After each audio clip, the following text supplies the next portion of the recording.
The truth of the matter is that really just can't happen for a couple different reasons. Tell it to play chess, and it will play chess better than a human. DSO leadership can see the value in the tooling and the solution and expand that to up-level providers, increase standardization, decrease diagnostic miss rate, and ultimately drive case acceptance. This is the golden age of dentistry because of artificial intelligence technology. It is going to transform our world entirely in every single thing that we do. Overjet is a clinical powerhouse.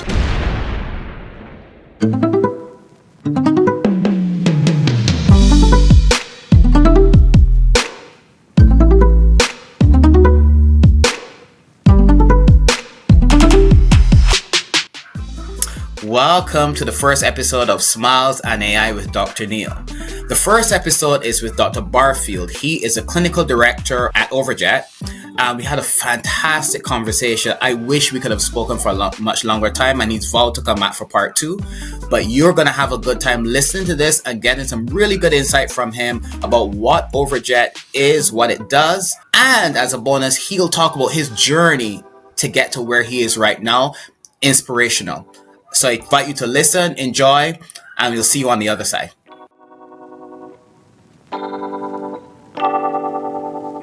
All right, so we'd like to welcome Dr. Barfield. Dr. Barfield is clinical director for Overjet. He and I chatted some months back, and I'd met a colleague of his in Atlanta at a DSO conference, and we got connected and we chatted, realizing that he loves Barbados as much as I do. That's where I'm from. So I knew we were going to get along really, really well. So today's chat is just that, a chat with Dr. Barfield about his journey, how he sees his role at Overjet, Overjet's role in dentistry, and AI in general in dentistry. Welcome, Dr. Barfield.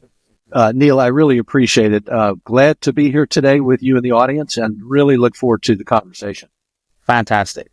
All right, so tell us, Dr. Barfield, give us a little bit about your background. I believe you're an orthodontist by training. So talk to me a little bit about that and how you ended up here at Overjet.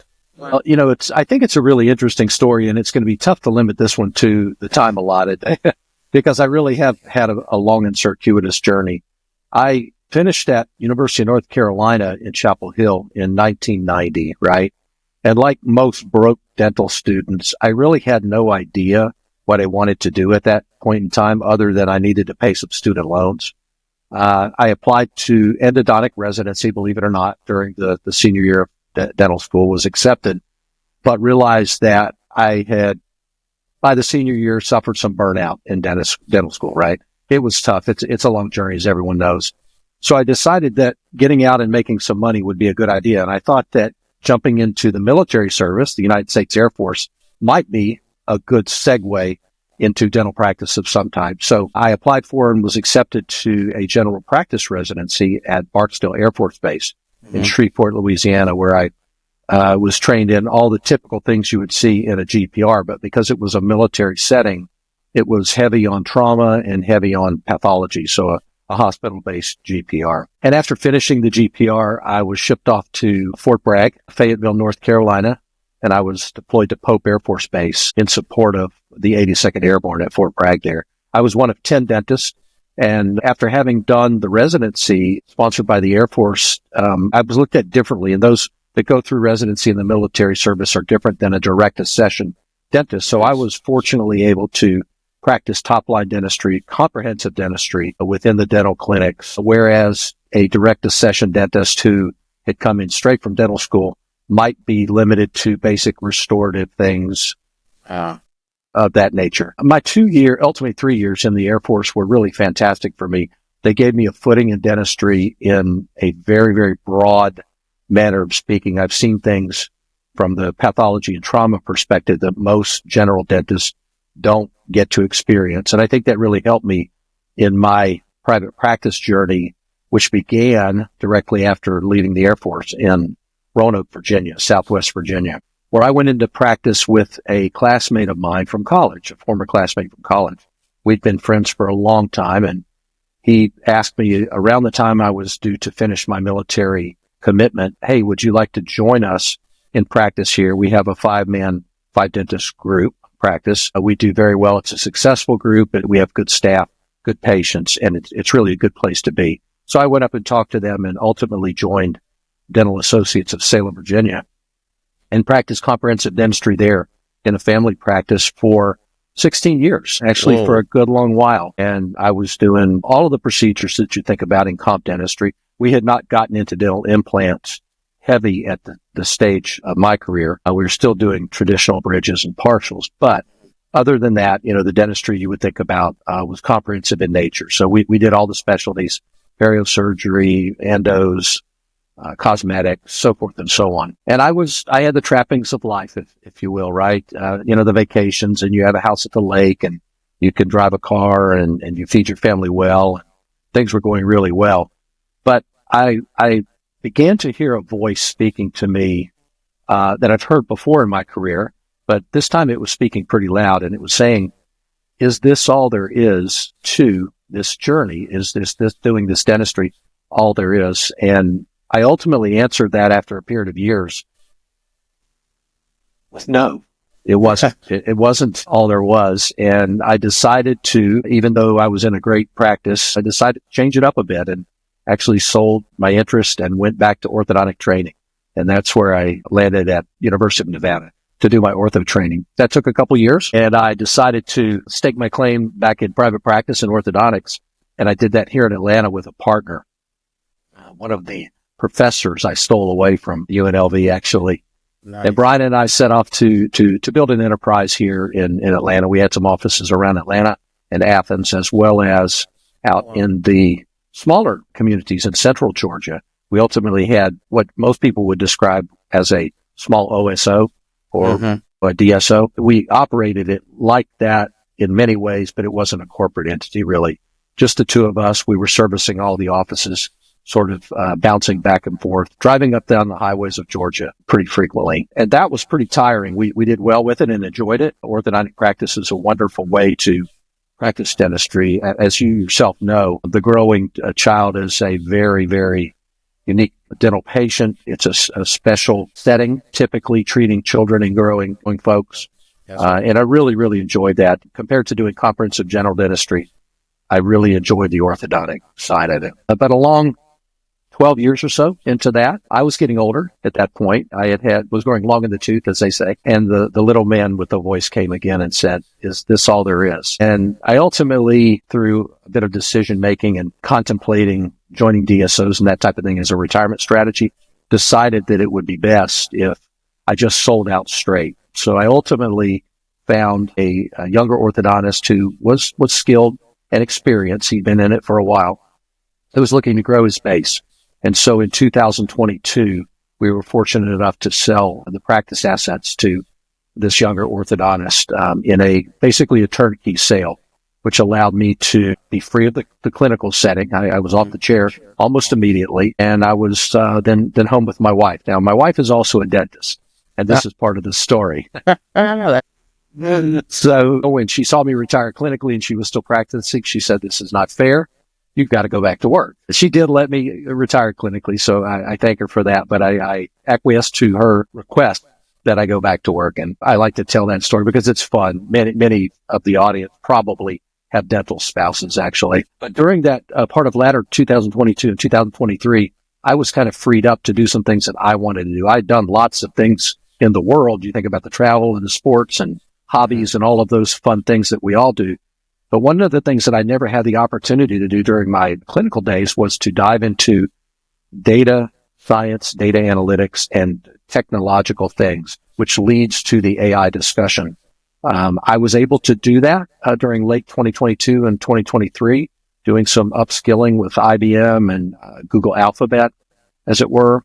And that led me to this journey where I began to think in my mind, could I find a spot in the tech sector as a clinical dentist with 32 years of experience at that point?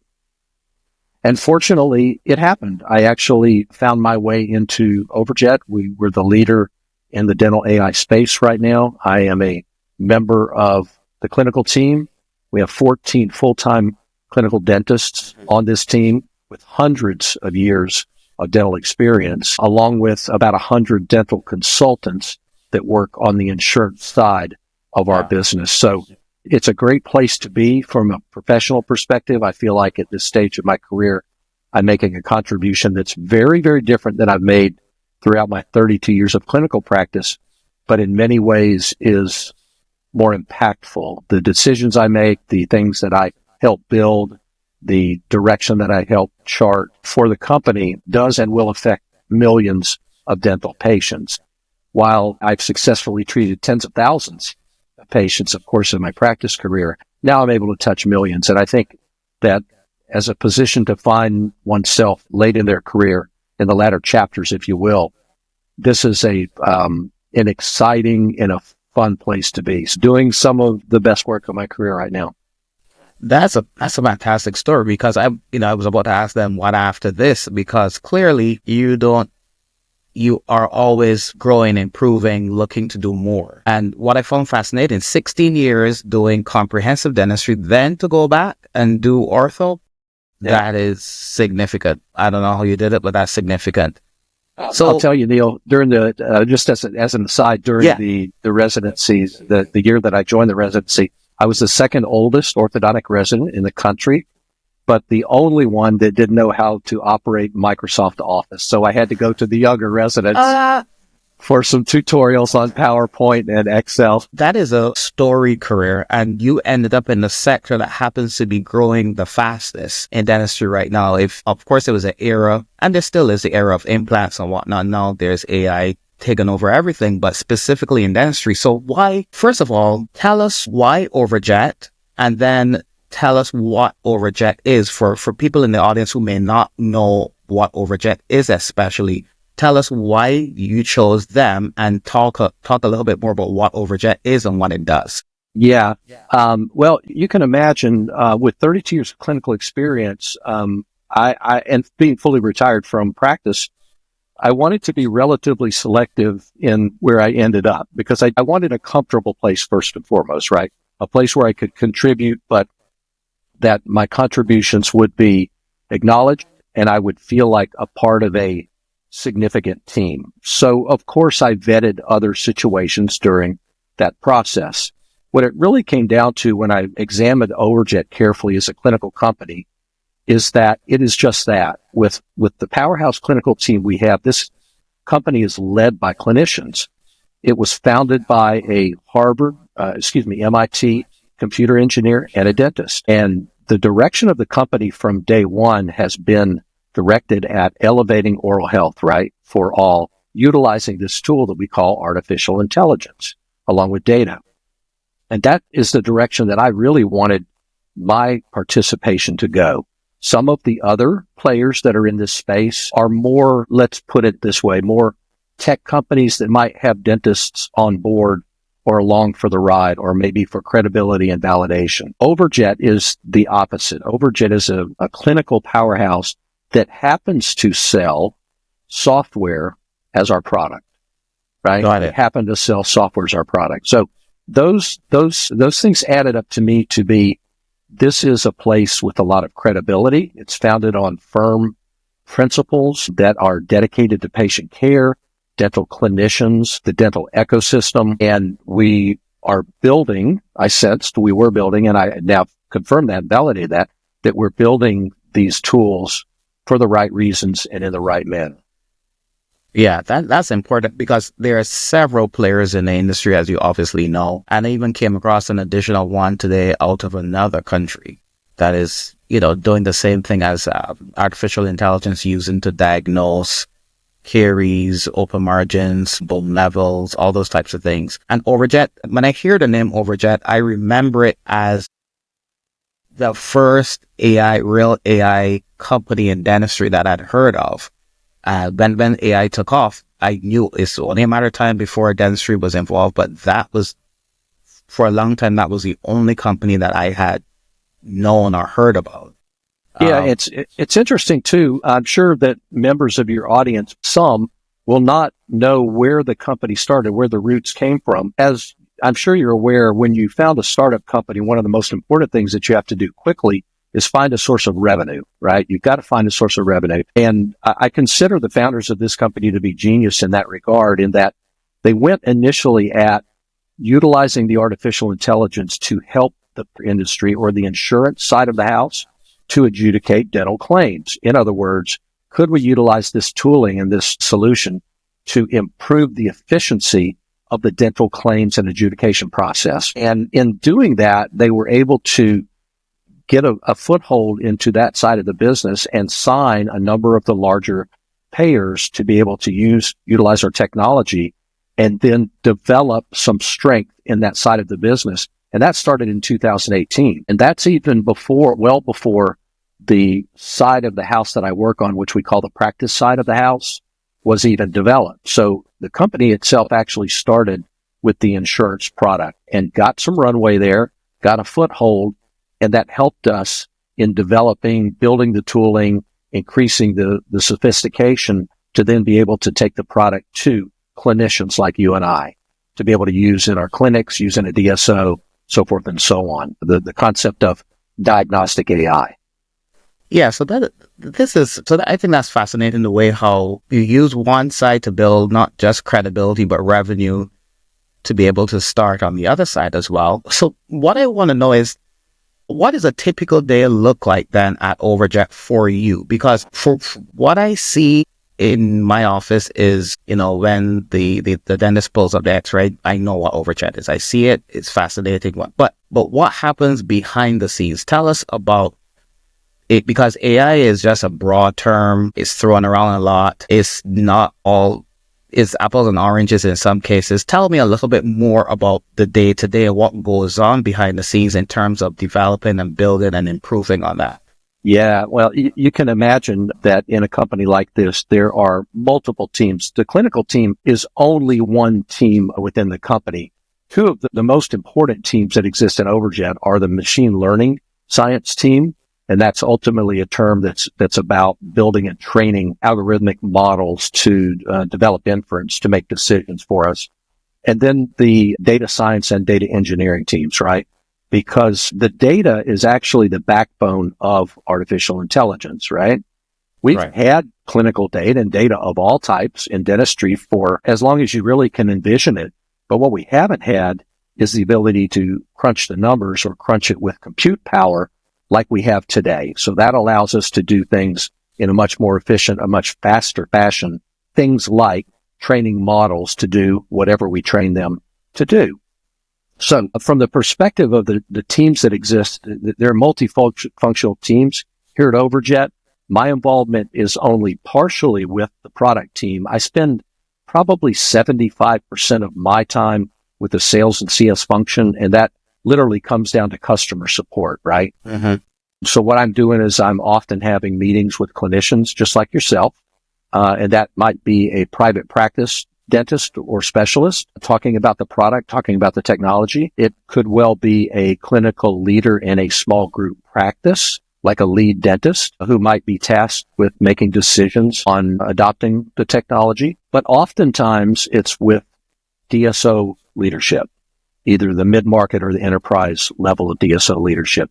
Oftentimes I'm in meetings with chief dental officers, as an example, chief clinical officers, chief operations officer, many times a CEO in the same meeting, where we're speaking the language of this new technology, which for all intents and purposes is new to everyone in the dental space, even though it's really been around since about 2018. Still is brand new. We're at the tip of this iceberg.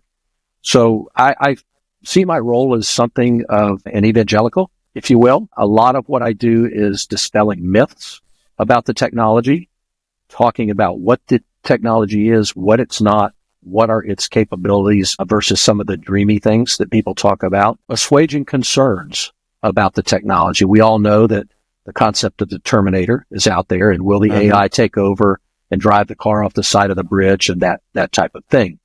So I feel my role professionally and to the profession and to my colleagues oftentimes is getting the truth out about what artificial intelligence in dentistry is.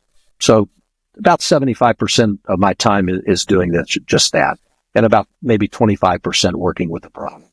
Yeah, I think that's how we sort of met because I met one of your colleagues, Chris, at one of the DSO conferences. And as you know, I have DSO clients that I consult with as well. So the question is, you mentioned something that I want to drill down on a little bit more. What AI is and is not. Some of the myths. So give me, what is one of the most common myths you hear about AI in your regular discussions you have with dentists or executives? Yeah, and that centers around that concept of autonomy, right? Mm-hmm. Or the self-learning concept. Does the AI read my data from my dental practice or from my organization and make independent decisions that I will ultimately not be in control of, right? It's sort of the fear of the AI becoming so smart and running off on its own, and the user losing control of the tooling, right? The truth of the matter is that really just can't happen for a couple different reasons. We don't have sentient AI yet. We don't have autonomous AI that is completely knowledgeable about anything in the world and at a much greater than human level. We have AI which is great at doing task-based things. In other words, tell it to play chess and it will play chess better than a human, right?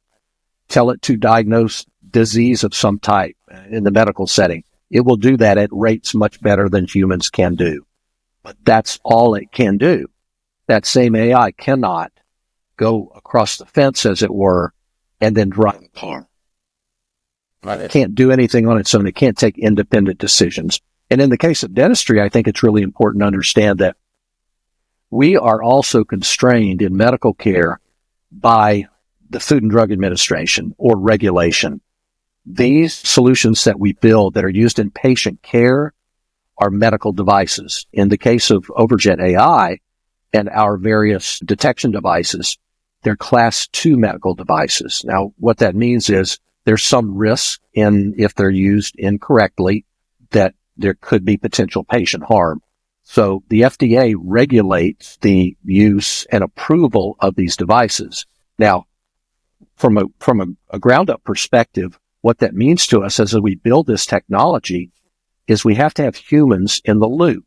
Okay. There are a number of different ways that artificial intelligence algorithms or models can be trained. But in healthcare, in general, we need to be having trained and licensed healthcare providers or clinicians training the models, meaning they're going to be responsible for telling the model what is a disease entity and what's not. And then once the model is built, tested, the clinical people will then validate that model. That process is called supervised learning. And it's the only way we can build these models that are used in diagnostic decision making, right? We're required to do that. We can't go out of the bounds and allow the model to, say, grab a set of data and then learn on its own. Yeah, that's really important because, I've been digging every single day into reading AI stuff, a lot of these white papers that come out on AI and healthcare and different things, learning some of the actual lingo, generative AI versus deterministic AI and all those types of things. It's just so much fun to learn and understand how they work and specific instances, which is why I feel like sometimes, especially when there's a trend, there's all kinds of products thrown into the market because it's fashionable. But then when you look under the hood, there's really nothing there. One of my collaborators is a brilliant statistician, and he is less bullish. He is a data guy. Like, he is down and dirty in the data, and that is what I love about him, because he'll look at it and he said, there's bias here. So how do we get rid of these? Right. So he and I frequently talk because he's able to talk me through some of the decisions, especially as we build out certain solutions. He's able to talk me through that solution. So my question to you is I know you spent some time on learning data analytics and stuff like that. Do you have rubbed shoulders at all with any of that team, or is it just from the standpoint of being able to converse with individuals when there's a meeting, for example? Well, I think that's a great question, Neal, and it really gets at the heart of a lot of my involvement. I consider, even though I'm an experienced dental clinician, I don't think that I would have nearly as much value to the company if I weren't at least able to have a conversation about what is data and what is data science. These concepts are the foundation, the pillars, if you will, of AI models, right? It's all about the data. When we're in meetings and, as an example, data science team or machine learning team are talking about concepts, they're throwing around spreadsheets right and left, right?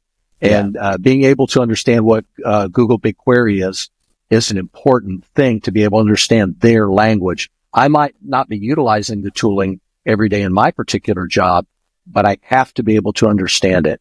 And that goes at another concept that you raised as well, and that is the concept of bias, right, within the data.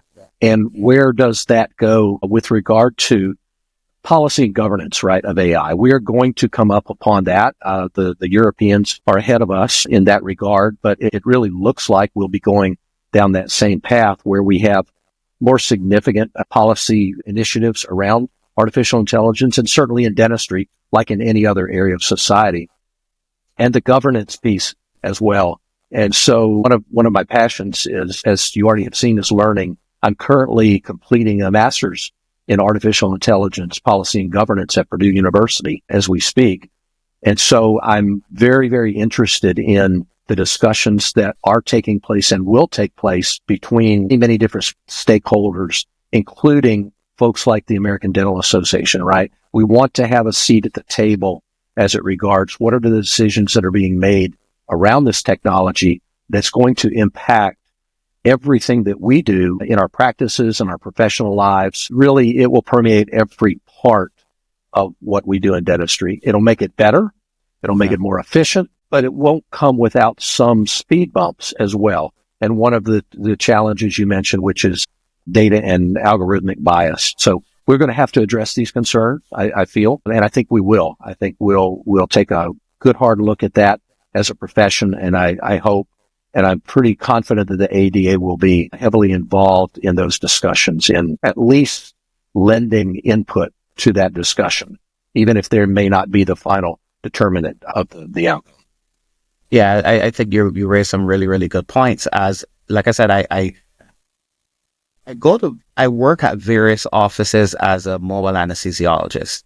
So half of my time is spent doing that clinical work, and the other half is spent doing consulting. So I have one foot in and one foot out. But what I'm noticing, however, is that many of the places that I do go to don't use any form of AI diagnostics, and especially whether it's Overjet, whether it's Pearl, Vidya, whomever. Because especially when you talk about DSOs, let's talk about that for a minute. Some DSOs have thousands of offices under a single umbrella. How do you manage quality assurance, for example, or why is something like Overjet not being used as some type of quality assurance tool as well? I feel like, because I've seen practitioners at various places, everybody does things differently. Somebody sees X, somebody sees Y. So who is right? And that obviously affects the treatment outcome. And what I want to always drill home is the patient being at the center of every thought and decision and product we build. The patient is the one that we're supposed to be serving. So talk to me a little bit about that, and why is adoption in some places really slow? That's a great question, and it's one that I think we have some pretty good insights on after the last, basically since the pandemic, right? The challenges that a DSO has from a clinical perspective oftentimes surround that concept of standardization that you mentioned. And that is, I take one X-ray and I give it to my 50 dentists who are my clinical team, right? And they come back with 70 interpretations of what the X-ray says, right? They don't agree. There's a different philosophy. They see it differently. A practitioner's more or less experienced. The list goes on and on and on, right? But the DSOs, from the perspective of the value that this type of tooling offers to them, have actually, to a large degree, picked it up quite well, particularly, Neal, as we compare them to private practices, right? Yeah, I would agree with that part. The adoption has been pretty good, and we're in some of the largest DSOs. We're in over 100 DSOs now, Overjet itself. And in talking with those leaders, both non-clinical as well as clinical, that same concept tends to reoccur. It's quality assurance, making sure that my clinicians are on the same page, making sure that they're not missing diagnostic material that just goes floating by, whether it's because we're busy, because there's a difference of philosophy, whether we're not confident. Think about a younger practitioner, and we've all been a first day or a first year dentist, right? So the solution itself is in many, many ways at this stage kind of ideal built for a dental organization, because the dental organization has those challenges. In a solo practice, the dentist has their interpretive method, and there's nobody else The question other than a hygienist, right, in the practice that may think differently. So the DSOs are adopting the technology at pretty good clips, actually. Now, there are pockets, of course, to your point, where adoption isn't as good, and there is still skepticism that is raised. I'm producing a presentation today, in fact, on answering the question of, if I utilize this technology, will I have increasing legal liability, right? And so there's some concern there. Or I'm afraid that the technology might highlight things that I miss, and I might look bad in front of my patient that's been in my practice for 20 years, right? There are answers to all those questions. There are good answers, and there are ways to come to and I use the term, an amicable approach to how you deliver that care to the patient, right? But it's always still patient-centric. It's always still comes down to an objective standard, which is in the patient's best interest. The question is there disease there or is there not? The answer is always yes or no, right? And then in general, there's a generally accepted way to treat the disease, right? I think we all would agree with that as clinicians. Yes, there's philosophy, and yes, there are different ways. As an example, we see a small proximal caries lesion. In general, that shouldn't have a crown put on the tooth, right?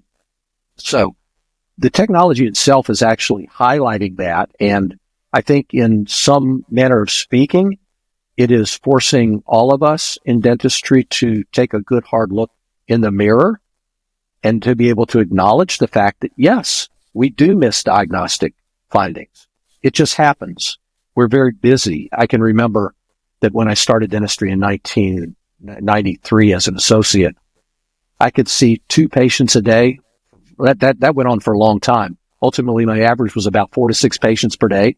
But believe it or not, on that amount of patients, I was able to buy a home and to finance a mortgage. And you couldn't do that nowadays, though. Of course. There's not a one of us who can see 2 to 4 patients a day and survive. We have to be very busy. So that leads to some level of diagnostic errors that we're all subject to. So I think that this particular solution really helps in that regard. And I think that the DSOs specifically, that's where we started this conversation, have identified that very, very rapidly.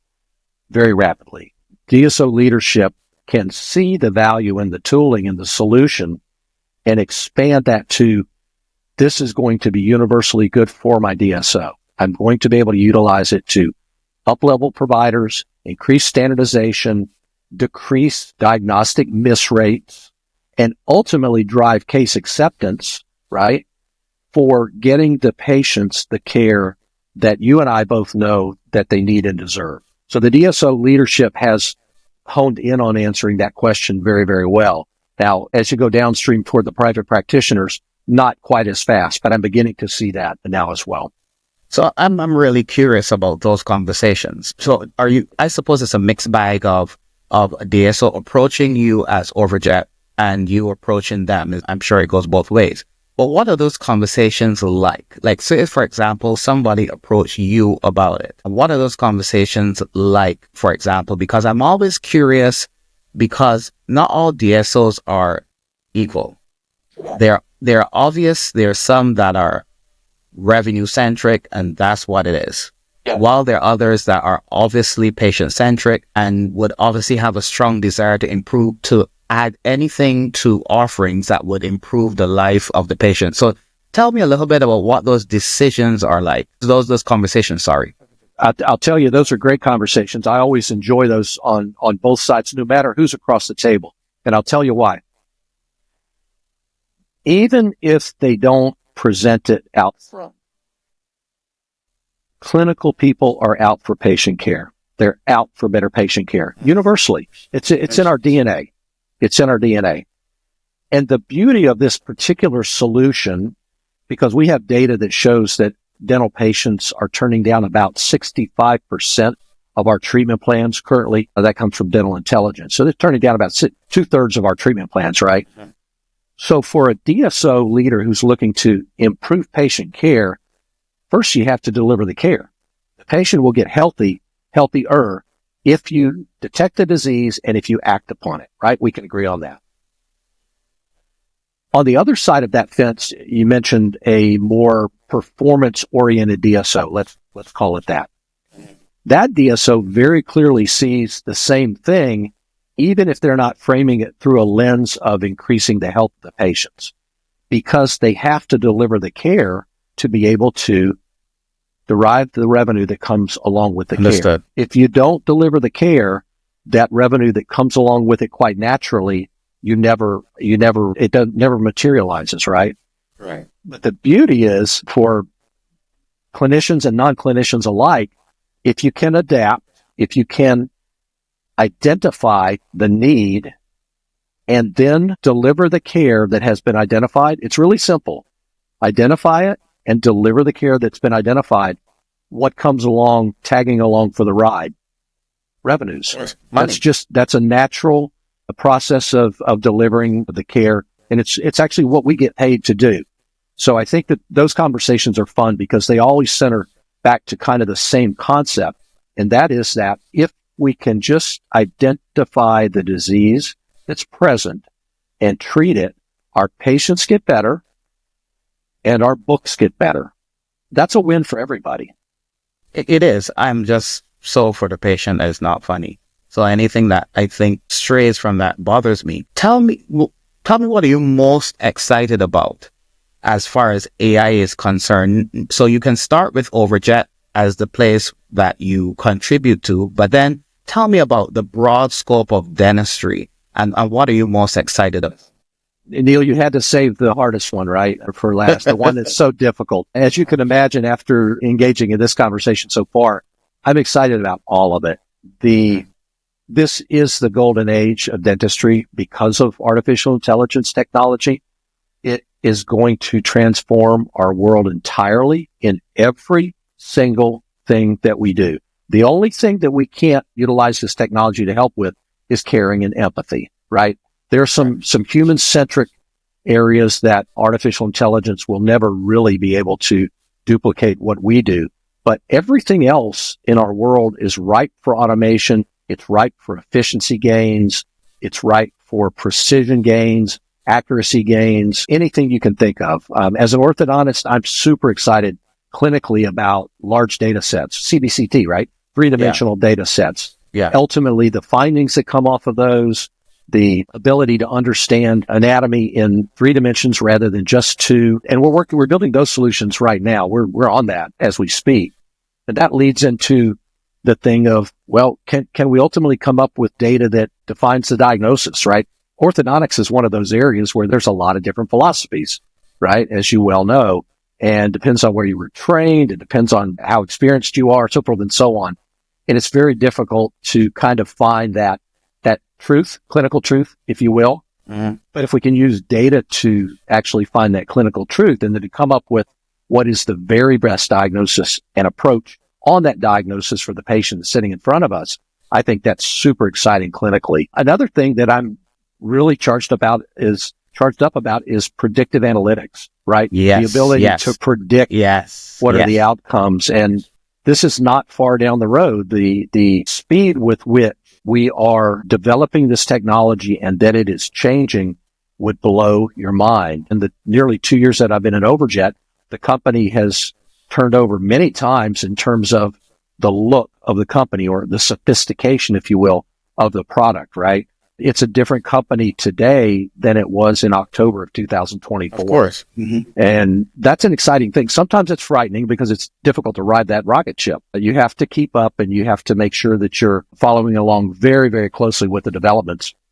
But I can envision that and I can translate that directly to patient care because I see both sides of this coin, right? The tech side, the building side, and then the actual translation of the tooling, the solution into real patient care, tangible patient care and tangible health outcomes. So those things really get me charged up. I think that we will be in just a mere short number of years in a different place in dentistry than we've ever been before. We will be able to deliver care to patients more efficiently, make a more precise diagnosis on that care, and importantly, have them accept our recommendations at higher rates.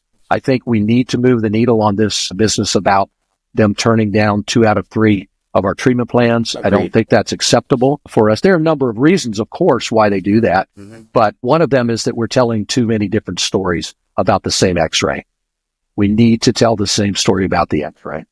Yeah, I like that a lot. Like I said, I spent a lot of time digging into the data, digging into all the various companies that are coming up, because it's my job to learn about the companies at a deep level. Because if my clients ask me about what AI solution they think would be best after evaluation, then I need to be able to share those kind of things. I work with kids a lot, well, almost exclusively now. And I know Overjet has Overjet Kids. Chris Law is in that area. And I thought that was a unique portion. So when I spoke to him, and I realized that there were some synergies there. So if you will, say a little bit about Overjet regular for the GPs and the adult population, and then Overjet Kids. Yeah, that's a great question, because as I mentioned earlier, the actual product itself, which is a web-based diagnostic assist tool, right? We call it a diagnostic assist tool, has a lot of different pieces. There are a lot of different modules and models within the actual platform, right? Each of them have an individual FDA clearance. So from the perspective of a general dentist is going to be looking at a lot of different things, right? They likely are not going to be treating too many kids that are aged 2 to, let's Correct. say, 10 or 11 or 12, right? They may start up at around 10 or so or 12 and then carry them through, but they're probably not seeing the really little ones, the primary dentition, let's say. So those practitioners are looking for things like caries detections on adult teeth. They're really, really looking for what are the periodontal bone levels, right? Because periodontal disease, as soon as we become an adult, becomes a big problem. So measuring the periodontal bone levels and aggregating that data with probing measurements from the practice management software is part of what the Overjet platform for the adults does, and makes recommendations for periodontal intervention. I mentioned caries. We make recommendations for different types of restorations, whether it's multi-surface restorations, crowns, if the tooth is badly broken down with a high DMF value, those sorts of things. Detecting potential pulpal pathologies, periapical radiolucencies as an example, where we know from the NIH data that about 6.5% of adult teeth will show a periapical radiolucency. Most of those, the vast majority, are occult. They're asymptomatic. Half of those, about 3.25% or so, are associated with a previous root canal. And about half of those, again, 3.25%, are associated with a tooth that's never had an endodontic treatment, i.e., that tooth may well have a necrotic pulp, and the patient doesn't know about it, and we don't know about it unless we can find it. And so the tooling does really, really well in finding those types of things and potentially saving emergency visits. Call the dentist late on a Friday afternoon, I've got a swollen lip.